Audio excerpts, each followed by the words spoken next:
Hello student, welcome to my channel सरमन lecturer. आज हम लोग सामाजिक विज्ञान के जितने भी पूरे बुक का मोस्ट इंपॉर्टेंट लॉन्ग क्वेश्चन है, दीर्घ उत्तरीय प्रश्न है, उसे डिस्कस करने वाले हैं। अगर आपसे एक छोटी सी रिक्वेस्ट है कि आप इसे नोट्स बना लेना, आप नोट्स बना के क्वेश्चन को सॉल्व करना, ठीक है। और जितने भी इंपॉर्टेंट है वो आज मैं आपको बता देता हूँ, ठीक है। और वीडियो को लाइक कर देना, चैनल पर नए हो सब्सक्राइब कर लेना, क्योंकि मैं आपको हर एक सब्जेक्ट का इंपॉर्टेंट क्वेश्चन प्रोवाइड करने वाला हूं। आपको पूरी तैयारी के लिए क्लास 10th को सरमन लेक्चर चैनल को सब्सक्राइब कर लो। चलो पहला प्रश्न देखते हैं। लिखा हुआ है फ्रांस की क्रांति के कारणों का वर्णन करो, यानी कि फ्रांस की क्रांति के कौन कौन से कारण थे। कई सारे कारण थे। अगर आप नहीं जानते हो तो आपके पास बुक होगा, कोई गाइड होगा, या फिर मैंने पढ़ाया भी है फ्रांस की क्रांति के कारण। आपको मध्यम वर्ग भी बताया गया। ऐसे कई सारे वर्ग थे जिसमें आपके मतलब गरीब लोग भी थे, और जिसमें अमीर लोगों का अलग वर्ग था, गरीब लोगों का अलग वर्ग था, और जो मतलब मध्यम में थे लाइक डॉक्टर थे, आईएएस थे, पीसीएस थे, उनका अलग वर्ग था। ऐसे इनके कई सारे कारण हैं। अगर आपने नहीं जानते हो, आपको नहीं पता हो इनके कारण, तो आप जरूर देखना, आपके लिए काफी ज्यादा इंपॉर्टेंट ये क्वेश्चन है, ठीक है। तो आपसे रिक्वेस्ट है कि आप इस क्वेश्चन को जरूर तैयार कर लेना। आपका दूसरा नंबर क्वेश्चन क्या कह रहा है कि जो दूसरा नंबर क्वेश्चन है ये बहुत ज्यादा इंपॉर्टेंट है। जो दूसरा नंबर क्वेश्चन है वो है उदारवादियों की 1848 की क्रांति का क्या अर्थ लगाया जाता है। उदारवादियों के किन राजनीतिक, सामाजिक एवं आर्थिक विचारों को बढ़ावा दिया गया। वेरी इंपॉर्टेंट क्वेश्चन है। आपसे रिक्वेस्ट है कि नोट बना के इसे जरूर याद करना। हर एक क्वेश्चन को आपको याद करना है, अच्छे से याद करना है, कोई भी कंफ्यूजन ना रहे कि आप बोर्ड एग्जाम में ना लिख पाओ। आपको ऐसा याद करना है कि आप बोर्ड एग्जाम में ओनली 10 मिनट में लिख दो, क्योंकि आपके पास वहां समय भी कम होते हैं। तो आप याद कर लो जितने क्वेश्चन बताया जा रहा है। अगला देखो, यहां तीसरा नंबर इंपॉर्टेंट क्वेश्चन है, इटली के एकीकरण की प्रक्रिया को वर्णन करो। यानी कि जो इटली का एकीकरण हुआ था उनकी पूरी प्रक्रिया का वर्णन करना है। क्या क्या चीजें हुई थी इटली के एकीकरण में। और इटली का एकीकरण आपकी बोर्ड एग्जाम में लॉन्ग क्वेश्चन में पूछा जाता है, इसलिए आप लोगों से रिक्वेस्ट है कि याद कर लेना। थोड़ा मेहनत करोगे तो फिर आपको फल भी काफ़ी अच्छा मिलेगा। और अगर आज आप मेहनत कर लोगे तो कल आप लोग अच्छे से रहोगे। यहाँ आपका इटली का एकीकरण आपके लिए बहुत ज़्यादा इंपॉर्टेंट है, आप जरूर याद कर लेना। अगला चौथा नंबर क्वेश्चन है, नमक सत्याग्रह क्यों, यानी कि जो नमक सत्याग्रह क्यों प्रारंभ किया गया था उसका संक्षिप्त वर्णन करो। यानी कि जो गांधी जी ने एक आंदोलन चलाया था, आपको पता होगा, नमक सत्याग्रह आंदोलन, ठीक है ये। और नमक सत्याग्रह आंदोलन क्यों प्रारंभ किया गया था ये बताना है, और उसका अच्छे से संक्षिप्त में वर्णन करो। यानी कि संक्षिप्त में मतलब आप जितना अच्छा हो सके उतना अच्छा वर्णन करो, चाहे थोड़ा छोटा ही हो, कोई दिक्कत नहीं। आप देखो, एग्जामिनर के सामने एक चीज होता है कि एग्जामिनर जो होता है उसके सामने अगर आप ऐसा बात लिखो कि उसके दिल को छू जाए, लाइक इस नमक सत्याग्रह आंदोलन का जो मेन पॉइंट है अच्छे से लिख डालो, चाहे छोटे में, तो भी आपको फुल मार्क देगा। क्योंकि मेन कारण नहीं लिख पाते बच्चे करते क्या है कि इस पर इतना ज्यादा ढोंग रच के पूरा पेज भर देंगे, 2-3 पेज, लेकिन उसका मेन कारण नहीं पता है।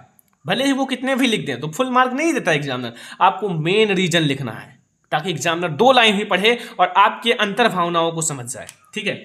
ये आपका है कुछ ट्रिक। अगला देखो, 5वां क्वेश्चन आपके लिए इंपॉर्टेंट कौन सा है। 5वां देखो, खाद्य उपलब्धता पर तकनीकी के प्रभावों का दर्शाने के लिए इतिहास में 2 उदाहरण दीजिए। ये भी बहुत ज़्यादा इंपॉर्टेंट है। आप देख सकते हो कि जो खाद्य उपलब्धता पर तकनीकी के प्रभाव को दर्शाने के लिए इतिहास से 2 उदाहरण, आपको 2 उदाहरण देने हैं। देखो, अब आपको 2 उदाहरण कौन कौन से दोगे। अगर आपको पता है तब तो अच्छी बात है, आपको पता है तब तो हमें भी लगता है कि पता होगा, क्योंकि आपका भूमंडलीकृत विश्व का बनना यानी कि तीसरे ही चैप्टर से। और अगर इतना नहीं पता है तो भाई आप थोड़ा कम पढ़ रहे हो। जैसे रेलवे का विकास, नहरों का विकास, ये सारी यही चीजें इसी चीज से संबंधित हैं, ठीक है।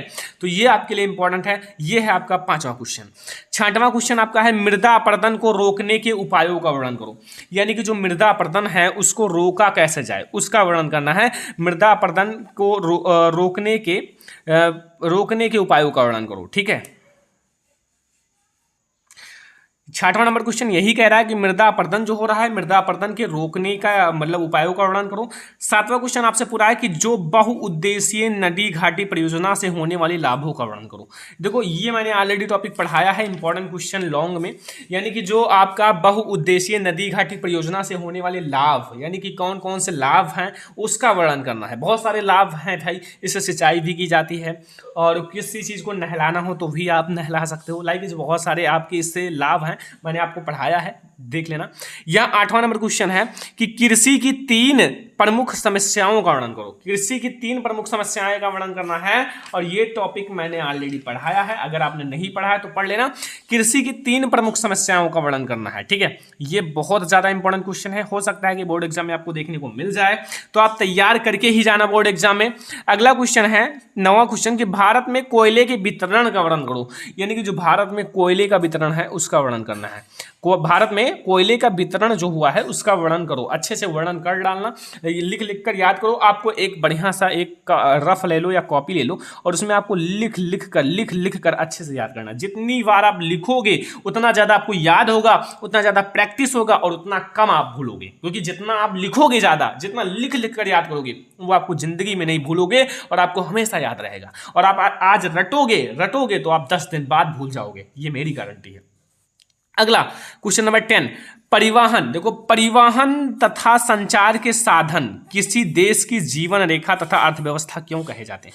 आपको पता है परिवहन तथा संचार के साधन, देखो परिवहन हो या संचार का साधन हो वो बहुत ज्यादा इंपॉर्टेंट है आजकल के लिए, क्योंकि परिवहन भी बहुत ज्यादा इंपॉर्टेंट है। परिवहन और संचार के साधन वो भी बहुत ज्यादा इंपॉर्टेंट है। अगर ये दोनों ना हो तो देश की जीवन रेखा यानी कि देश सूना सूना सा लगेगा, तो इसीलिए इसे कहा जाता है देश की जीवन रेखा यानी कि अर्थव्यवस्था। जीवन रेखा तथा अर्थव्यवस्था क्यों कहे जाते हैं आपको सब कुछ बताना है और आपके लिए बहुत ज्यादा इंपॉर्टेंट क्वेश्चन है। क्वेश्चन नंबर 11 आपसे क्या कह रहा है कि भारत में जो संघीय व्यवस्था की प्रमुख विशेषताओं का वर्णन करो। जो भारत में संघीय व्यवस्था है, कौन सी व्यवस्था है? संघीय व्यवस्था। संघीय व्यवस्था के प्रमुख विशेषताओं का वर्णन करना है। तो भारत में जो संघीय व्यवस्था है उसका आप बढ़िया से वर्णन करो। यहां से आपका 11 क्वेश्चन हो चुका है, अभी और भी क्वेश्चन हैं जो आपके साथ डिस्कस करना है। तो चलो फिर हम लोग चलते हैं अगले पेज में। क्वेश्चन नंबर 12 आपसे क्या कह रहा है, ध्यान से देखो, समझो। देखो, कह रहा है कि सामाजिक विभाजन यानी कि सामाजिक विभाजन किस तरह से राजनीति को प्रभावित करते हैं, 2 उदाहरण दीजिए। यानी कि जो सामाजिक विभाजन है वो किस प्रकार से राजनीति को प्रभावित करते हैं। लाइक ऐसा देखा गया है, यानी कि जो आपका नागरिक शास्त्र में ऐसा देखा गया है कि जो सामाजिक विभाजन है वो राजनीति को प्रभावित करते हैं। आखिर प्रभावित करते हैं तो कैसे प्रभावित करते हैं, उसका 2 उदाहरण देकर दिखाओ। 2 उदाहरण आप देकर दिखाओ कि आखिर वो कैसे प्रभावित करते हैं, तब मैं मानूंगा। तो यहां से आपका ये भी इंपॉर्टेंट क्वेश्चन है, जरूर तैयार कर लेना, आपके लिए बहुत ही ज्यादा इंपॉर्टेंट है। तो आप तैयार करके जाना, आपके पास बहुत ज्यादा समय है, अभी 120 दिन का समय है। अगर आप एक एक क्वेश्चन याद करोगे डेली तो 20 दिन में कंप्लीट हो जाएगा आपका क्वेश्चंस, और आपका 100 दिन बाकी रहेगा, लेकिन और सारे भी क्वेश्चन तैयार करना है तो आप बहुत अच्छे से तैयार कर सकते हो। 120 डेज छोटे डेज नहीं है, दुनिया तो एक दिन में लोग हिला देते हैं, लेकिन आपको 120 डेज है, तो आप मेहनत करके दिखा दो अपनी ताकत। यहाँ 13 नंबर क्वेश्चन है कि सांप्रदायिकता लोकतंत्र के लिए घातक है, 2 उदाहरण दीजिए। यानी कि जो सांप्रदायिकता लोकतंत्र के लिए घातक है उसका उदाहरण दो, कैसे घातक है, 2 उदाहरण देकर आपको समझाना है कि जो सांप्रदायिकता है लोकतंत्र के लिए घातक है। ये जो एक सांप्रदायिकता नाम है ये लोकतंत्र के लिए घातक है, चलो मैंने मान लिया, लेकिन आपको 2 उदाहरण देकर समझाना है, आपकी बोर्ड एग्जाम के लिए इंपॉर्टेंट है। तो आपसे रिक्वेस्ट है कि याद कर देना, अगर याद ना हो तो लिख कर याद करना है। आपको मैंने बताया है कि लिख कर याद की गई चीजें ज्यादा बेटर समझ में आती हैं, और वो भी लॉन्ग क्वेश्चन, चाहे आपका हिंदी, आपका इंग्लिश का हो, चाहे मैथ का हो, चाहे आपका साइंस का हो, चाहे सोशल साइंस का हो, सबका मैं आपको बता रहा हूं कि आप लिख कर याद करो। याद वैसे भी करो, फिर आप कोशिश करो लिखने का। अगर आप एक बार लिख दोगे तो वैसा ही बोर्ड एग्जाम में छाप दोगे, फिर आपका तो नंबर कंप्लीट हो ही जाएगा। 14 नंबर क्वेश्चन कह रहा है लोकतांत्रिक शासन प्रणाली से होने वाले कोई 4 लाभ बताओ। यानी कि जो लोकतांत्रिक शासन प्रणाली है, लोकतांत्रिक शासन होता है ना, लोकतंत्र का शासन, तो उसकी प्रणाली से होने वाले 4 लाभ, यानी कि 4 लाभ का वर्णन करो, लिखिए 4 लाभ आप बताओ कौन कौन से लाभ हैं जो लोकतांत्रिक शासन प्रणाली है। पता चला? आपको पता होगा, अगर नहीं पता है तो आपके पास बुक है, आपके पास गाइड है, आपके पास बहुत सारी चीजें हैं, आपके पास मोबाइल है, गूगल है, आप सर्च करो। लेकिन अगर आप बढ़िया से लॉन्ग में लिख कर पढ़ोगे तभी तो लॉन्ग क्वेश्चन माना जाएगा, तो आप लॉन्ग में लिख कर पढ़ो, ठीक है, याद कर लेना है, मेरा मतलब है कि आपको याद करके ही जाना है। क्वेश्चन नंबर 15 है लोकतंत्र के सम्मुख प्रमुख चुनौतियों का वर्णन करो। ये भाई छोटा क्वेश्चन नहीं है। देखो आपके लघु में भी ये क्वेश्चन है, दीर्घ में भी है और अति लघु में है। तो आपके लिए मैंने दीर्घ वाला लिया है क्योंकि आपके लिए दीर्घ में ये ज्यादा इंपॉर्टेंट है, क्योंकि जो तीनों जगह छाया है वो तो आ सकता है। तो लोकतंत्र के सम्मुख प्रमुख चुनौतियों का वर्णन करो, जो उनके प्रमुख चुनौतियां हैं। लाइक कोई ना कोई तो चुनौतियां हैं ही इनके सामने लोकतंत्र के, तो वो आप जितना भी है उसे लिख डालो। अगला देखो 16 नंबर, विकास मापने का यूएनडीपी यानी कि यूएनडीपी का मापदंड किन पहलुओं में विश्व बैंक के मापदंड से अलग है। यानी कि एक विकास मापने का मापदंड है और एक बैंक विश्व बैंक का मापदंड है। तो यहां आपको बताना दोनों कैसे भिन्न है, अलग अलग कैसे हैं। एक तो यूएनडीपी जो मापदंड है विकास मापने के लिए है, और दूसरा एक बैंक विश्व बैंक के मापदंड के लिए होता है। तो वो एक दूसरे से किस प्रकार अलग हैं ये आपको विवेचना करना है, वर्णन करना है। तो आई होप कि आपको पता होगा, नहीं पता है तो कोई दिक्कत नहीं, आप जरूर तैयार कर लेना। और अगर आपको इन सारे क्वेश्चंस में दिक्कत है तो कमेंट भर दो सर इसका आंसर चाहिए, तो फिर मैं आपको आंसर जरूर प्रोवाइड करने की कोशिश करूंगा। क्योंकि अगर 18 मैंने क्वेश्चंस लिए हैं और 18 क्वेश्चन से अगर मैं आंसर देता तो भाई कम से कम 50 नहीं 100 पेज भी हो जाते, क्योंकि लॉन्ग क्वेश्चन कम से कम 2 से 3 पेज चाहिए। ओके, तो इसीलिए मैंने सोचा कि आपको क्वेश्चन पहले बता दिया जाए। अगर आपके सामने ये सारे क्वेश्चन आए तो इस पर ज्यादा फोकस करो, ज्यादा याद करो, ज्यादा इस पर ध्यान दो, इसे ज्यादा कोशिश करो लिख कर याद करने की, ताकि आप लोगों को कोई भी दिक्कत ना हो और आप इन सारे क्वेश्चन पर ज्यादा नजर रखना। क्योंकि अभी आप रीडिंग कर रहे हो यानी कि पढ़ रहे हो, सिलेबस पढ़ रहे हो, सिलेबस में ही ये सारे क्वेश्चन हैं, चाहे आप चैप्टर पढ़ लो चाहे जो पढ़ लो। ठीक है, अगला है यहाँ 17 नंबर क्वेश्चन की वैश्वीकरण का प्रभाव एक समान नहीं है, इस कथन की अपने शब्दों में व्याख्या कीजिए। जो वैश्वीकरण है, वैश्वीकरण का प्रभाव एक समान नहीं है, इस कथन के अपने शब्दों में व्याख्या कीजिए। यानी कि अपने शब्दों में यार जो आए वो लिखो, लेकिन वैश्वीकरण का प्रभाव एक समान नहीं है, यानी कि वैश्वीकरण के ही बारे में। भैया 18 नंबर यानी कि लास्ट नंबर क्वेश्चन है, ध्यान से देखना। लास्ट, भारत में उपभोक्ता आंदोलन का आरंभ करने के लिए, ठीक है, उत्तरदायी कारणों का व्याख्या कीजिए। ये है हमारा क्वेश्चन 18। तो टॉप 18 दीर्घ उत्तरीय प्रश्न मैं डिस्कस कर लिया।